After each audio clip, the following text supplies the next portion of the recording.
off with introductions. So my name is Britannia Prince, and I am the Operations Associate here at Cohere for AI, and I am leading on the Scholars Program this year.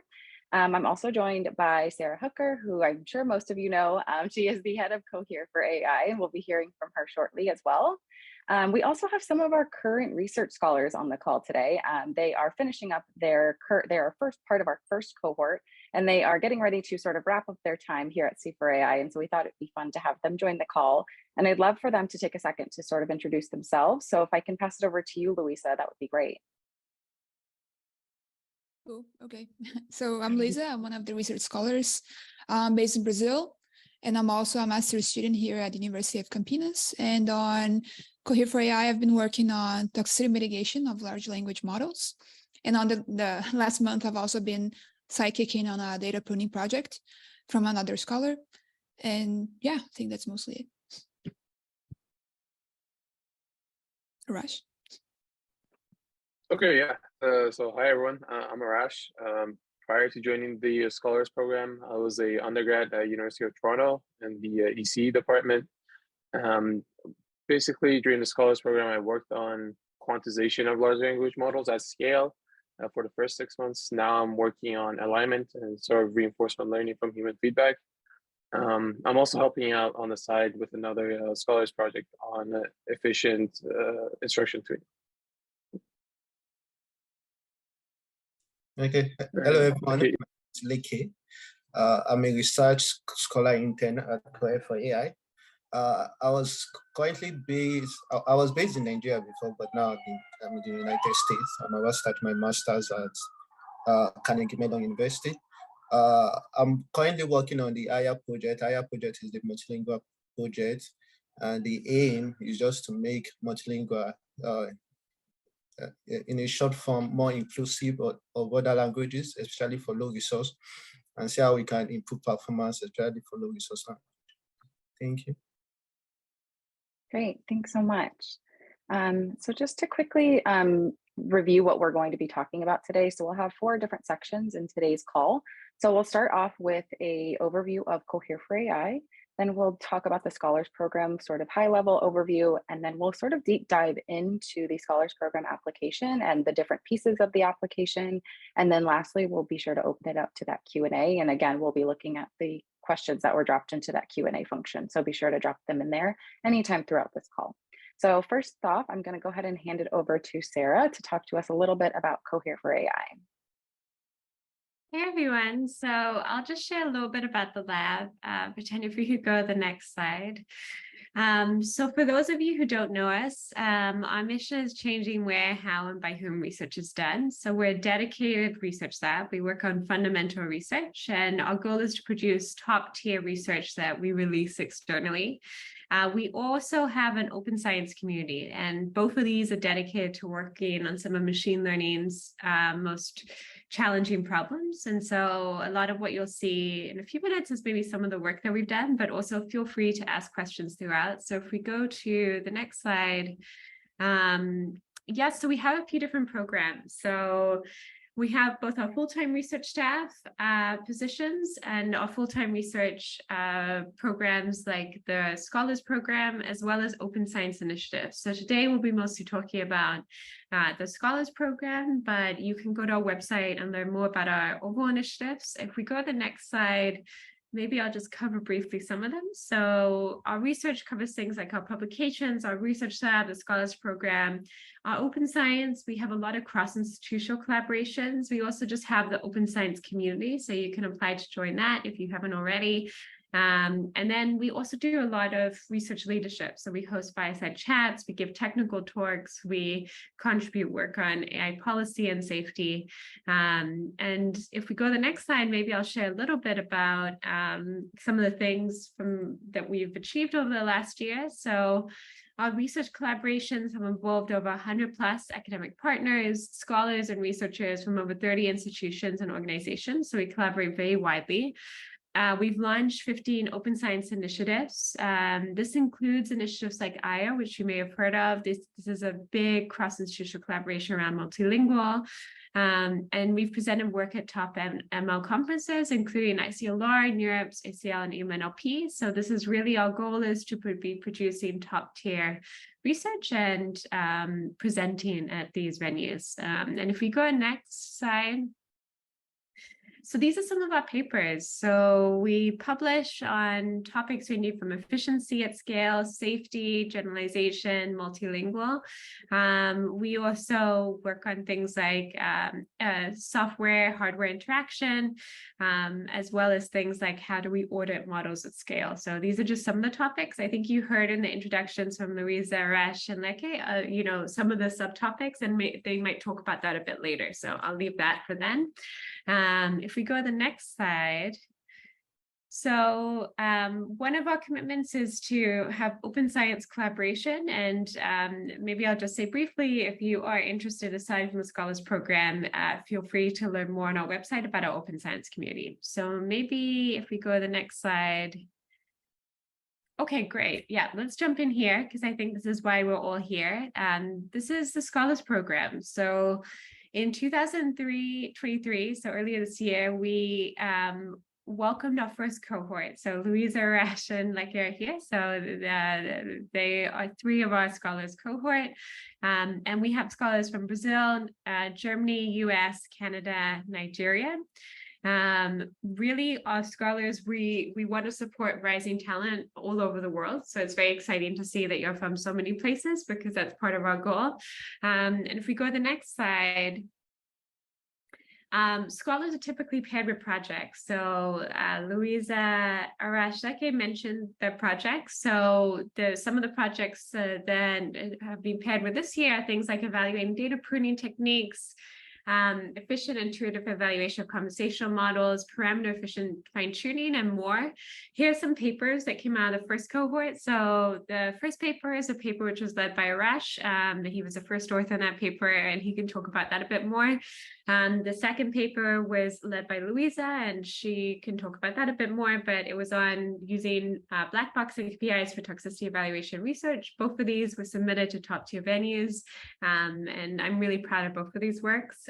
So these are just some of the examples of the projects you'll be paired at, but also as you go through the program, you also have the chance to express some of your interests. So for example, Louisa mentioned now working on a project that's working on data pruning, and Arash is working on a paper looking at reinforcement learning, human feedback. So I think this is also part of the evolution of the program as you go through it, which is nice. Okay, so if we go to the next slide. These are the mentors. So typically, as you come into the Scholars Program, you'll be paired with 1 to 2 mentors, and these will be researchers with considerable research experience, or engineers with a lot of domain expertise. And as you work with these mentors, you'll gain a lot of experience just by working hands-on. It's a very high-touch mentorship program, so you'll work very closely with your mentors throughout the entire program. And the scholars can talk a little bit more about that experience. So definitely feel free to ask, as you have Q&A, to also address Q&A to Louisa, Arash, and Leke about their specific experience or about any of these topics, because I think they'll be able to speak to it from the perspective of a scholar. So if we go to the next slide. Perfect. So I think this is where I pass off to you, Britannia. So I'll let you take over. Oh, I think you're muted. Oh, thank you. Okay, perfect. I can review this one. So why a Scholars Program? So progress in machine learning is moving at a really, really quick pace here. And so, you know, broadening the access to participating in these fundamental research projects and programs is essential for really, you know, ensuring that new advancements sort of happen and they're successful. There's also a few settings to conduct research on cutting edge NLP problems. And so we really want to allow people to get access to conduct research, which can sometimes be difficult. And then lastly, our goal is to identify and support the next generation of rising stars as they start on their research journey. So that's really our focus, like Sarah mentioned, and we'll probably mention that again, that our real true focus here is to find those, you know, early in career researchers. So let's go ahead and talk more specific about the program. So I think that a lot of people, when you guys registered for this, had questions sort of around a lot of these topics. So I think that this is a really big, important one. So first off, the Scholars Program is an 8-month full-time research apprenticeship, and it runs from January of 2024 through August of 2024. So since this is a full-time research position, it is not, unfortunately, the type of program that is designed to be done in conjunction with any other type of program. So academic, if you're working full-time, I think a lot of people said, you know, I'm in classes for my master's, can I do this at the same time? Unfortunately not. We really want you to, you'll be focusing and working on real world research projects. So we want you to really be able to focus in on that research for, you know, a successful experience in this program. Next up, it is remote first and paid. So our goal here is to identify and support talent from anywhere around the world. Like Sarah mentioned, our current cohort is from sort of all over the world. And so being remote first is really important. I think lots of folks when registering for this asked, you know, do they have to relocate, or can you help me with visa efforts, or is there a relocation budget? And unfortunately there's not, because this is a remote first opportunity. However, if you are near a Cohere office and you get chosen for this scholars program, so if you're near Northern California, in Toronto, or in London, you're welcome to use the office as you please. But again, it's not required to be near an office or move to an office or anything like that. And then lastly, you'll be supported by our in-house research team with dedicated project and professional mentorship. So Sarah sort of, we just looked at that slide with all of the mentors that sort of jump in and help with this program. So you'll be supported by them 100% throughout the entire journey of the program. And so let's talk a little bit about how this program is different. So what we are really looking for is emerging talent with strong machine learning engineering skills. So again, our focus is those early in career researchers. We don't have any specific degree requirements. I think lots of folks when registering ask, do I have to have a master's in XYZ or anything like that? So no, there's not a specific degree requirement for this program. Also, there is a limited publication track record. So different from last year, if anyone was also, you know, looked into this program last year, we will now accept scholars who have previously published papers, as well as those who have not. So, you know, we really just want, again, to be that first door of opportunity for you. So, however, if you have, you know, a considerable amount of research experience, this program might not be suitable for you. But again, we just really want to help those people that are early in their career and looking to jump into this field. Okay, so let's talk a little bit about how to approach the application. I'm not sure if you guys have had a chance to check out the application yet, but there are going to be 3 different stages of the application. So step 1, and if you have checked out, this is probably what you've seen, is the personal statement and the video submission. The next stage will be the take-home challenge, and then the final stage will be the virtual interview. So those, again, all remote. So these will all happen over Zoom. So let's dive into the personal statement first. So the personal statement is an opportunity for you to let us know who you are and what you're looking to achieve.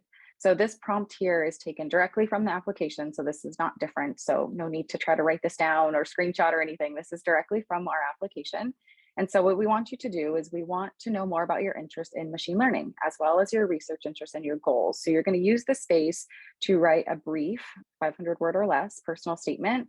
And again, this is an opportunity for you to provide context for your experience and let us know what participating in this program would mean to you. So I think, you know, one thing to point out here is 500 words is not a lot. So just sort of be conscious and, you know, be efficient with this space when writing this. And so also when looking at your personal statement, you want to be specific and personal. Only you are able to tell us your story. So tell us about specific moments. Maybe there's specific experiences that you've gone through that are helpful for us to kind of understand your strengths and why this program could be a good fit for you. We also recommend giving yourself time to draft this response. So maybe you write it and you give it a couple days and you sleep on it and you go back and you revisit and you edit. And then lastly, maybe ask a friend. You want to proofread it. You want to ask a friend to review it and then read it out loud. I think sometimes reading it out loud or having a friend review can sometimes help point out some areas where information could be missing or things are a little bit unclear. So you'll also see that we have a resource guide for the personal statement section of the application. We just want you guys to feel supported and understand what exactly, you know, we're sort of looking for when we're asking for this. So this personal statement here was excerpted from somebody that contributed to us, and we're really thankful for that. So this personal statement says, my research interests are in natural language processing, NLP, particularly its intersection with machine learning. The prospect of teaching a computer to understand language is one that excites me most. As new technologies emerge every day and the digital divide between dominant and low resource language deepens, it impacts the extent to which speakers of these languages access information and communicate with these technologies. Hence, I am interested in developing methods that will advance the state of modeling low resource languages. This is an exciting challenge I plan to tackle by pursuing a graduate degree at the University of Washington. Below, I talk about my experience and intended future research direction. So quickly, why does this statement work? We think that it works well because it's clear and direct, and the terms are defined. It defines the research interest of this person, and it really shows their why. Why are they interested? Why are they passionate about this? How do they connect to this? And then lastly, it's easy for the reader to digest. So we know as the reader who this person is, what they want, why they're interested in pursuing this opportunity. So again, that sample is in the resource guide. So be sure to, I think we're also sending out some links in the chat. So again, no need to screenshot or try to type out that whole personal statement. Just be sure to check out the resource guide. Next up, you guys will be asked to submit a video application. So all applicants will be asked to submit a video. You will select one of the following to answer in your video. So you're either going to answer one is research is an opportunity to explore the unknown. What open questions drive your curiosity? Or you would answer, what is a research paper you think is underrated and why? So we are asking that your video is short, 5 minutes maximum, and clear. We are really looking for you to pick one that resonates most with you. There's no right answer, one or two. One is not more correct than the other. We really want you to select which one you feel you can speak more passionately on. And then lastly, a genuine and thoughtful response matters more than perfect lighting or background. So don't worry about trying to make it fancy. We're not looking for like any studio production level videos here. We just really want a chance to kind of get to know you and see who you are and learn a bit about you. Okay, so next up, part 2 of the application is the take-home challenge. So applicants that submit a strong personal statement and video will be invited to submit a take-home challenge. It's designed to showcase your engineering and problem-solving skills. So it will consist of 3 different parts. Part 1 will be to identify the bugs and get the code working. We're really looking to just kind of test your ability to grapple with engineering problems here. Next up, we are going to test your ability to generate code for a specified problem. And then lastly is actually an optional, part 3 is optional, and you're going to attempt an optional challenge question to extend the original problem set. So that will be sent out, like I said, for those that submit a strong personal statement and video submission. So just some quick tips on the take-home challenge. You want to maximize those partial points. You'll see that there are point values listed throughout the challenge. And so if you don't think you can get all of it, that's okay. Go for some partial points. It's better to give as strong of an answer as you can than to not put anything.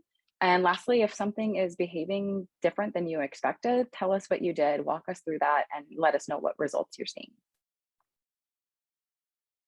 Okay, so what happens after you submit your application? So all applications will be that are received by September 11th. They will be reviewed as they are received to us. The take-home challenge that we just talked about will be sent to selected candidates at the end of September. Interviews will be held in October, and then we anticipate making offers for this program in mid-November for a January 8th, 2024 program start date. So before we jump into the Q&A, I'd love to give our scholars a chance to tell you a little bit about what life as a C4AI scholar is like. I know when people registered for this event here today, a lot of people said, what does a typical day look like? What will my responsibilities be? What are you guys working on? So I'd love if each of you could kind of just give us a little bit of what the life of a C4AI scholar is like. Arash, can we start with you? Sure, yeah. I guess in terms of sort of work schedule, it's pretty flexible so that, as long as you do the tasks that you're assigned to do, whether it be like running new experiments or actually coding or whatever, it's as long as you do it, you don't really have to adhere to a working schedule since the position is also fully remote, which is quite nice. Also, like in terms of one of the challenges that I personally faced when I first started out in the program was kind of uh, like adhering, like trying to figure out early on in the project what experiments to run, or in addition to technically onboarding super fast onto our code bases. So yeah, those are I guess some of my personal experiences. Maybe Luisa, you want to add on to that? Yeah, sure. Yeah, I think that was similar. I remember, I think in the first week, Sarah's mentioned that in the following month from that week, we should be experts in our field of study. So I remember in the first month, we read a bunch. So there were like weeks of reading and reading. And then we didn't really waste that much time on trying to get some code done. So I remember the second task I had after reading was trying to replicate some results from researches and other code bases. And then the amount of workload kind of varies on the stage of the project. So if you're aiming for a deadline, for example, I think you're expected to put in a bit more effort. But yeah, I think it's a cyclic program. It depends on when you're aiming for publication and that kind of stuff. Like it, do you have something to add? Yeah, so again, just to add to what they've said, also, for those of you worried about time zone, because I know a lot of people might be worried about your time zone, they generally pair you with mentors that are within your time zone. So whenever you're meeting with them, it's always convenient for you. And again, initially, you have to do a lot of reading and a lot of catching up in order to understand what it is you are working on, and a lot of meetings with experts within the field. And the first few months can be a bit strange, especially if you are just starting out. But there are a lot of people willing, looking forward for your success. So a lot of people are able to guide you as you are going, and before you know it, within 6 months, I'm sure you're already an expert within that field. So you kind of grow. This is a position that allows you to grow. And so daily you are meeting with experts, you are discussing ideas, you're running experiments, and then at the end you are writing a publication.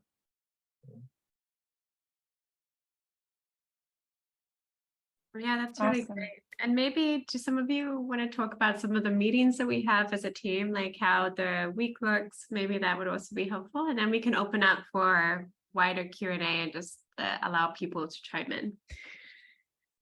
Okay, so I think for me, I meet with my mentor at least once a day, generally. And then every 2 weeks, we have like a scholars meeting, like a lab meeting, where you present your ideas to both scholars and then mentors from different, from all over. Some people from the company will also join to listen into some of your results and some of your hypotheses, and they will also give you some suggestion on how best to work around it. And also one aspect I like is if you are facing challenges, you can also raise it there. And if anybody has any suggestion or best way to work around that, is also those suggestions will also be given during this meeting. Yeah, I can talk about my syncs as well. I had a weekly sync with my mentors. And I guess in the beginning of the program, that is a bit like you have to be juggling like experiments and preparing summarizations of what has changed from the previous week. And I remember that was a bit of it was a bit intense in the first few months, but then you kind of get used to it, and you become faster, like summarizing your progress and vocalizing what you need help with, for example. So yeah. Yeah. Yeah, I guess. Oh, go for it, Arash. Go for it. No, sorry, yeah, I was just gonna add, like for my specific case, I did meet with my mentor once a week, at least, and also there are also weekly project meetings for specific to your project where like it's not only your mentor but also other people like Sarah or other mentors from Cohere that also join in. And one thing I sort of found out through experiment and experience was that not everyone's as close to the details as you are, because you're at the forefront of actually running experiments and doing all this stuff. So actually summarizing those to be succinct and like meaningfully explain to the others the state of the project is actually not trivial, you know. So that was kind of difficult in the first few months, but it gets better over time. So yeah. Great. Thanks so much for sharing, you guys. I think that's really helpful for everyone here on this call. So I think we'll go ahead and jump into the open Q&A. So again, be sure to use that Q&A function. You can also upvote. So I see some folks are already going in and upvoting, which is great. Sarah, do you want me to take a look at the most upvoted ones, or how would you like to kick this off? Maybe we can just pick a few. I can just start reading some out, and then we can jump in from there. What do you think? Yeah, that sounds great. I do see one that's getting a lot of upvotes right now. People are liking a lot, and I think a lot of people asked on the application or when registering for this is about sort of experience. So this question specifically says, is this program for anybody who has or little to no A, research experience, B, machine learning experience, or C, NLP experience? Yeah, so I think that, so for research experience, you can have research experience. This year, we're relaxing the requirement that you must have no publications, in part because we think it's an imperfect measure. We heard from many of you last year that some of you have done experience in research in different fields like biology, but you want to work in machine learning, or maybe you've just had one paper, but you're a middle author, so you actually want to gain research experience. So it's okay to have research experience. What we want to see is why this program is meaningful to you. I think that NLP experience, again, you will likely work on an NLP project. We do a lot of research at scale on NLP problems. That's because of the infrastructure that we have and the mentor expertise that we have. But if you don't have prior NLP experience, that's okay.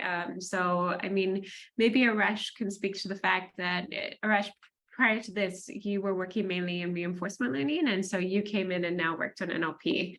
And I think that that's true for a few of the scholars, that they worked on something different prior to this, and they still found it to be meaningful and a nice way to sample like a different subfield. So I think overall, really the domain expertise is not required, and also it's okay if you have some research experience. Machine learning experience, it is going to be helpful for you if you have machine learning fundamentals, because it is, as you've heard, like, because it's an 8-month program, you're coming up to speed very quickly on like a field of knowledge, and so it is going to help you to have strong machine learning fundamentals and also strong engineering skills. So you'll see with the take home, that's really what we're evaluating for. And if you saw the take home that we had last year on our Scholars program, it was similar. It's kind of testing for machine learning fundamentals, like an understanding of introductory machine learning concepts, as well as strong engineering skills. And so that, I think, sets you up for success, just because it is a very short program and you kind of hit the ground running, as you can tell from like what Louisa, Arash, and Leke have described so far. And Britannia, I guess the next question, so this is popular as well. After finishing the program, would you have a chance to continue working at Cohere? So we hope this is going to be a launchpad for you to work wherever you want. So maybe Leke, this is a good chance. You're going to grad school. Maybe do you want to speak a little bit about your path to working in grad school afterwards? Yeah. So generally, these programs help in a lot of ways, because number one, the first one is concerning the personal statement, and if you really push yourself while writing this personal statement, it's something that you can reuse when also applying for graduate program, which is something I did. And with that, it will give you like an opportunity on like it will place you in a more higher stand when applying to schools.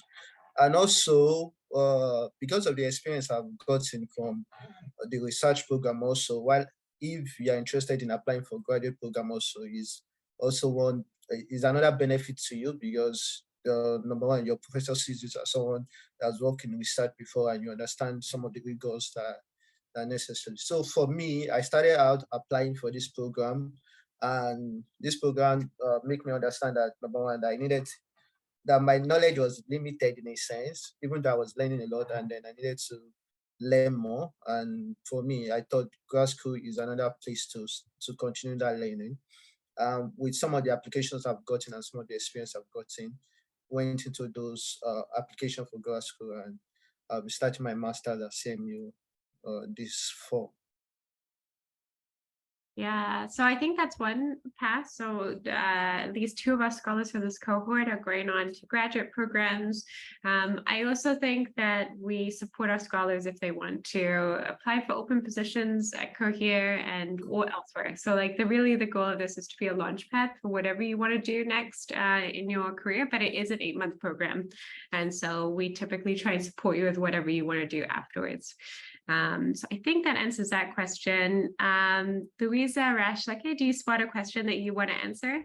Otherwise, oh, now everyone's looking intently at the screen. Yeah, maybe I'll pass to Louisa and she can answer a question that she wants to answer, and that way we can rotate it. Oh God, just a second. So while Louisa's Okay. finding, I'll go for it. Yeah, I found one. So Parto asked, during the program, how much of your time was spent upskilling compared to doing research work? I understand upskilling here as like self-studying and that kind of stuff. I think most of our time is focused on the research we're doing, and we can kind of find the ways to upskill our level of hard skills and that kind of stuff while doing that. But I do believe that most of it was focused on trying to get some research done and trying to get to that final paper that we were pushing towards. So, yeah. Okay. So I've seen a question here. Someone asks, for people who are in the industry position, that's applied science, how can you showcase your strong machine learning engineering skills, and how can we stand out? So before I applied to Cohere, I was working as a machine learning engineer for Data Science Nigeria. And so, number one, the take-home assessment will really help you stand out, especially so for those of you in industry position, the take-home assignments is where you will shine a lot. And so you have to sit down with it. You have to sit down with it and show your skills and go beyond and show some of your technical skills, which will help you stand out. And again, what's something else that you can also do that will allow you stand out is talk about some of your experience, some of the projects you worked on during the video interview. So the video interview is a place also where you can share your experience, share your journey, and share where you are, where you want to be, and what are some of the challenges you face and have you overcome it. So I think that will help also. Yeah, I see a question from, oh, sorry, go ahead. Oh, I just wanted to say, I think Leke has an excellent point. So if you have industry experience, it positions you really well for the technical aspects of the take home, because typically you might have more, if your engineering skills might be quite strong coming in, but also I would talk about the projects that you've done in an industry setting. And I think that can also be quite interesting. So yeah, like a really nice answer. Yeah, Arash, go for it. Yeah, I see a question from Billy. So for someone that is completely new to this field of research, any specific online course I can take to get familiar or even practice the process of doing research and attack problems? So I think in terms of online courses or how to prepare before applying to the program, I had only taken one intro to AI course before applying, and everything else that I had worked a bit on reinforcement learning and also some hardware, but everything else was mostly self-taught. And there are online courses on fundamentals of machine learning that you could take, let's say from Coursera, or just like there's a lot of videos that are just available on YouTube. That's what I personally use to even like get the fundamentals to even be like adequately prepared for even the take home, because that's what the take home, like you mentioned, is like designed to test you on as well. But in terms of like striving to get or trying to get familiarity with research prior to applying, I don't think that's necessary. I think you'd be much better position if you focus your efforts on like your personal statement, the take-home challenge, like you mentioned, and also like actually buckling down and really understanding the fundamentals before you apply. Because even if you do get in, there's not going to be that much time for you to learn everything from scratch. So you kind of need to have that background to hit the ground running to an extent. Okay. So there's another question saying last year the take-home assignment was in TensorFlow. Is this still going to be the case this year, or we can use PyTorch? So generally, the aim of the take-home is not to get yourself familiar with one particular library. Like last year, the take-home assignment I think was mostly JAX, and before then I was not familiar with JAX at all. But the aim of the take-home assignment is the fundamentals, and if you really understand the ML fundamentals, you'll be able to shine in the take-home. So it's not majorly library focus. It's just the fundamentals. If you understand the fundamentals and then you understand Python, basically, you'll be able to navigate yourself and the take home and be able to solve the problems generally. I just want to add a quick, I see some other questions about the take home. People are asking if it's timed. Sarah, correct me if I'm wrong. It is not timed. You will have you'll receive the assignment. You'll have approximately 2 weeks to submit that back to us. So it is not timed in terms of like you have 60 minutes and there's like a countdown in the right-hand corner or anything like that. A few people had asked about that. So wanted to address that while we're on the subject of take home.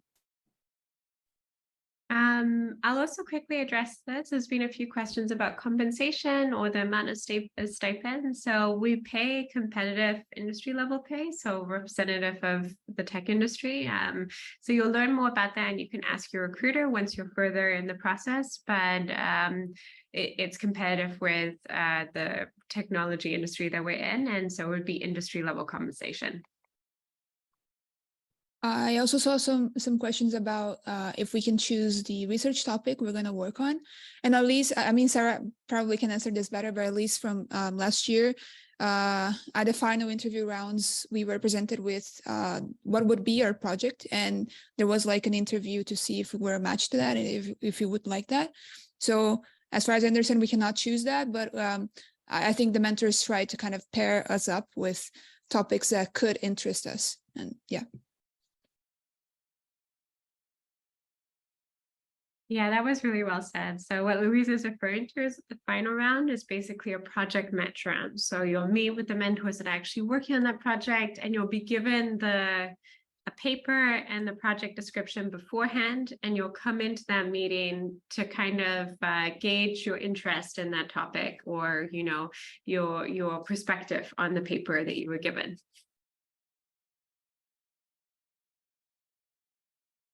Arash, do you want to take another? I am looking for ones that have not been answered.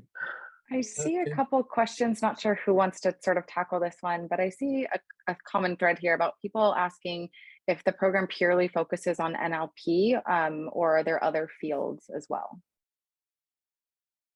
Most of the project scopes will be on NLP. So there's one project which may be on multimodal, this cohort, but the majority are on NLP. The reasoning is that this is the expertise of a lot of our mentors, and it's also what our infrastructure is set up to facilitate experimentation-wise.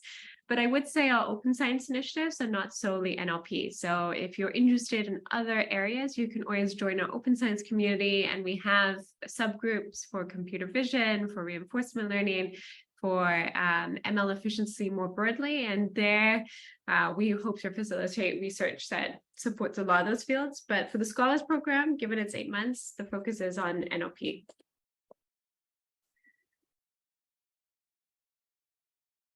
I'm going to voice a question that appeared kind of often for Sarah of like, how would be the ideal candidate to be a scholar and that kind of stuff, the traits we should have and that kind of stuff. Oh, so you want to voice it, Louise? I don't think there's a specific trait. I think that the prerequisites are quite straightforward. We want someone who is strong with engineering, who's comfortable with software engineering, and we want someone who's very curious about machine learning. That prerequisite is mainly because it's just a short program, and so you're going to jump in quickly.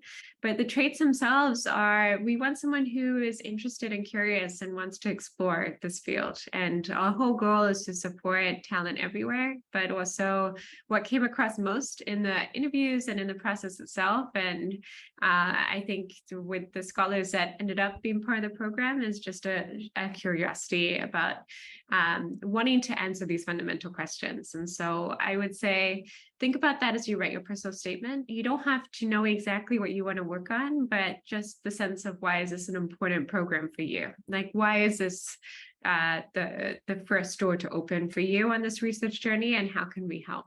I think that's very helpful to keep in mind as you write your personal statement. Yeah, what would, I mean, I'm curious, maybe I'll turn the question back to the scholars. What traits do you think you all have that that made you amazing scholars this year? Poor Arash. I mean, Arash is really smart. He's a smart person. I think I can answer that based on interacting with people within the scholars program and seeing some of the traits. Some of the traits I think I've seen that really shines out is no matter how difficult the problem is, they are willing to sit down with it until there's a solution. They are willing to ask for help whenever there's a problem and reach out. I think that's also one trait. Also, they are willing to listen to suggestion on how best to tackle a problem. They are willing to try different things to see which one works. And so, yeah, those are some of the traits that I've seen from scholars, from some of my colleagues. Just to add on to that, actually, it's not like a trait that's specific to me. I'm pretty sure like everyone who's a scholar this year has this sort of trait, but it's really like I think there's a balance between when you reach out for help, let's say directly to your mentors or whoever, and versus like how much you actually are willing to like get down in the weeds and try to figure stuff out on your own. I think the latter actually really helps you understand a lot of the fundamental stuff, and it's, although it might seem daunting at first, if you're like going at a problem for like, let's say more than 30 minutes, you'd kind of be inclined to reach out for help. But personally, what I found is like the less I did that, I mean, there's obvious situations, but like if it's code specific stuff or things specific to some technicality in your code bases, you'd be better off like try to figure stuff out on your own, and it helps you a lot more in the longer term of the 8 months. So yeah, there's kind of a balance between the two, I think. Yeah, I agree. I think maybe the scholars are very resilient and they are very independent as well. So we only reach out to the mentors when we have like something a bit more solid on what we're stuck on, for example. Yeah, I see a few. There's one which is actually, this is a good question from Billy. So maybe for anyone who wants to answer, how many papers does the applicant we're reading per week on average? It's a funny question. Yeah, that's an interesting question. I think it like depends on the stage of the project, because so often at the beginning of a project, you'll read quite a few papers because you need to get up to speed on, you know, where does this problem fit? But then you'll be running experiments for a few weeks and you might not read many papers because you're just focused on getting your experiments. And then when you get to the writing, you have to reread papers because you have to do the related work. But I don't know if anyone wants to add on to that, but I think it's quite cyclical when you spend time reading papers. Yeah, I guess like papers that are specific like to your project, that's more or less well my experience too. But like I generally try to like read like 1 or 2 papers every week. I mean, Twitter is a pretty good place to kind of like stay on top of like what's actually going on elsewhere. So, but it's not like I keep track, you know, oh, I didn't meet my quota for the week. Oh no, you know, like just try to like holistically stay on top of stuff. But yeah. Yeah, I mean, as the research kind of progresses, I I wasn't able to kind of keep track with more papers as I was running experiments, for example. But I remember on the early stages of the project where I had so much ground to cover, I remember timing like Pomodoro timers, and I wanted to finish a paper by Pomodoro timers so I can kind of course, not in depth. I wasn't like studying a paper. I was just kind of getting an intuition about what that was all about, so I could kind of frame the field I was gonna put my toes in. And then after I progressed in the problem, I basically, I don't know, maybe 1 or 2 papers that were fundamental to what I was trying to propose. Then those I would be spending more time with them and that kind of stuff. There's one question I want to make sure I answer. So there's this question, will people with previous publications have an edge? No. So in fact, we're purposefully going to review those pools of candidates separately. And so you won't, we're going to make sure that the reviewers consider the applicants with no publications and compare them with applicants who also don't have no publications, and we'll compare the applicants who do have some prior publications against applicants who have prior publications. So this is to make sure that we don't bias towards people who have previous publications. And so that's a very good question, but no, they will not have an edge for comparison. That's a good question. What else? Does anyone spot a question they want to answer? Yeah, I saw one about advantages on finishing the application early. So I think there are some, as we review them in a rolling basis. If you apply earlier, probably you have more time. People will have more time to see your application than if you submit on the last day, for example, which will probably have a bunch more applications to review. Does anyone else spot a question? I think I see a question here. Someone is asking, will scholar get a recommendation letter for PhD application? I think mostly recommendation letter is based on relationship with mentors and people that you worked with generally. So by working with you, they can generally see some of your what's it called, your talents and some of your skills, and with that, once you perform reasonably well, they'll be able to give you a recommendation. You just have to ask and say, I think I'm moving on and I would like to apply to school. And once you meet all the criteria, I'm sure they would give you a recommendation letter when applying for master's or PhD programs. Also, I saw a question maybe for you, Sarah. It says, what's the difference between a scholar and a research scholar and a research scholar intern this year? Or will there be any difference? I don't think there's any difference in practice. So I think the only difference was in the starting date. So like I started a little bit later than the rest of the scholars, but all the scholars are working on scholar projects and are working very closely with mentors. So it's just the length of the time. So like he just started a tiny bit later. And so that's the only difference. Yeah, but that's a good question.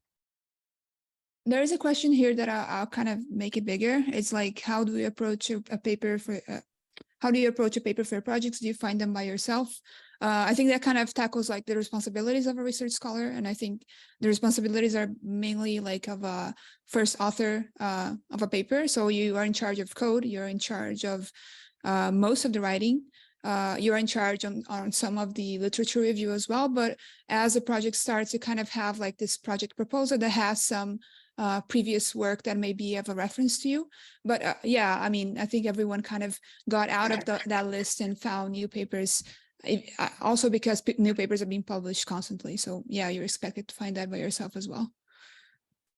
Do you have any other inputs, Arash, like about like responsibilities that we have and that kind of stuff? I see. Oh, sorry. Oh, go for it, Arash. No, you go for it. No, I was just gonna like add another question. But if you were adding on to what Louisa said, should I go for it? Okay, yeah. So there's a question about the video interview. So where that two questions are provided. So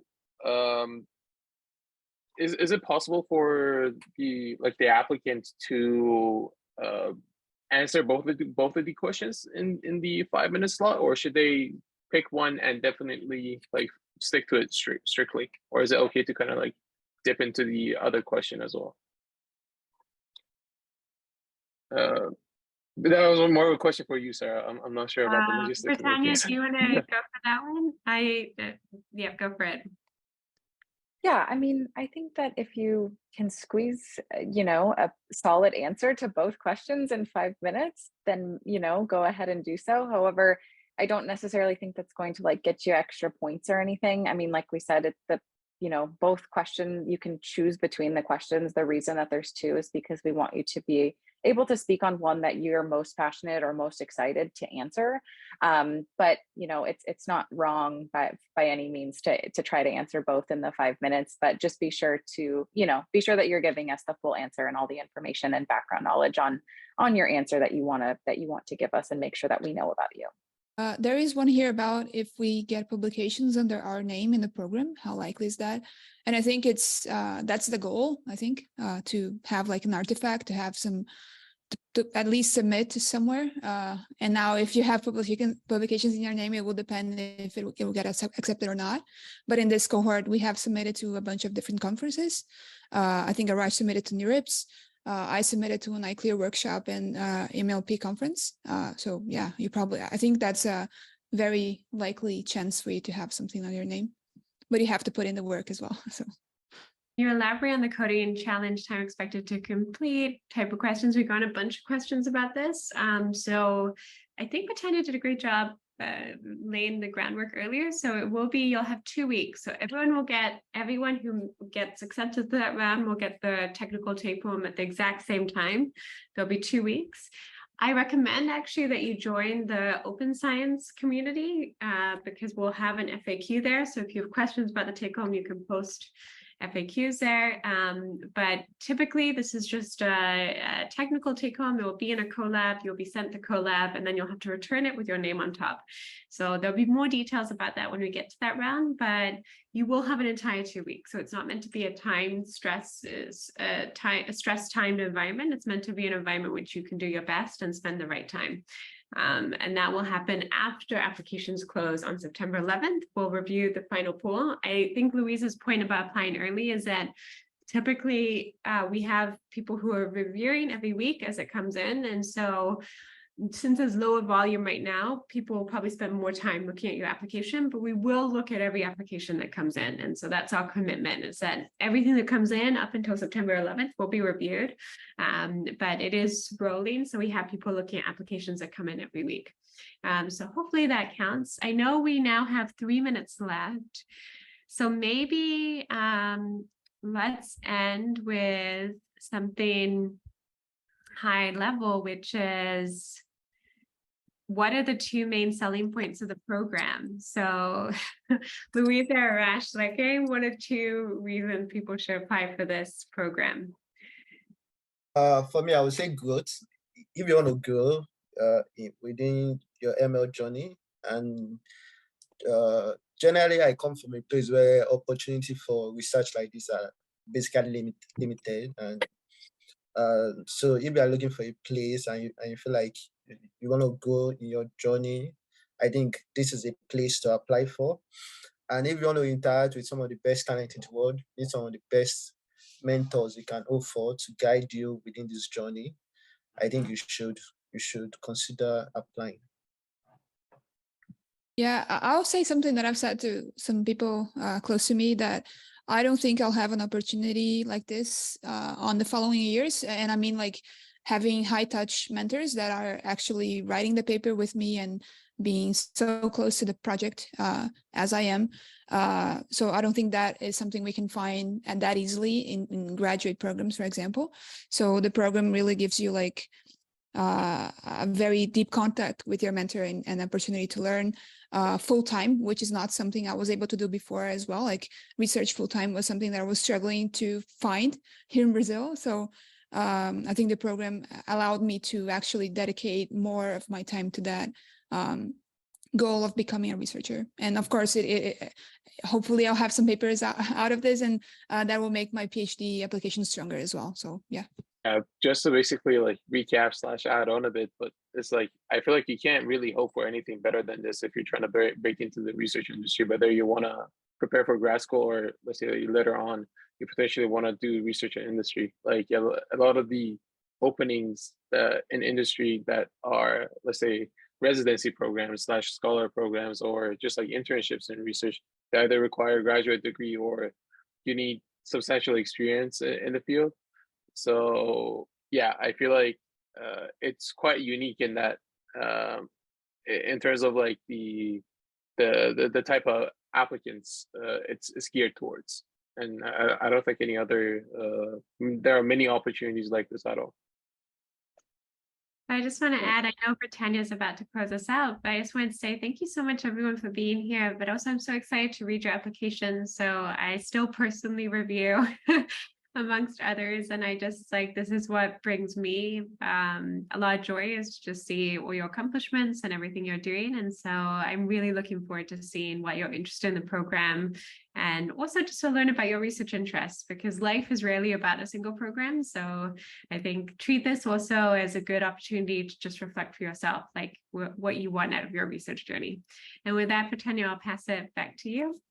Yeah, thanks so much. I just want to thank our 3 scholars for joining us today. I think it's been really helpful to have you. Also, a quick shout out to Madeline. She's on the C4AI team and answering your questions as quickly as possible on the Zoom Q&A function. So thank you, Madeline.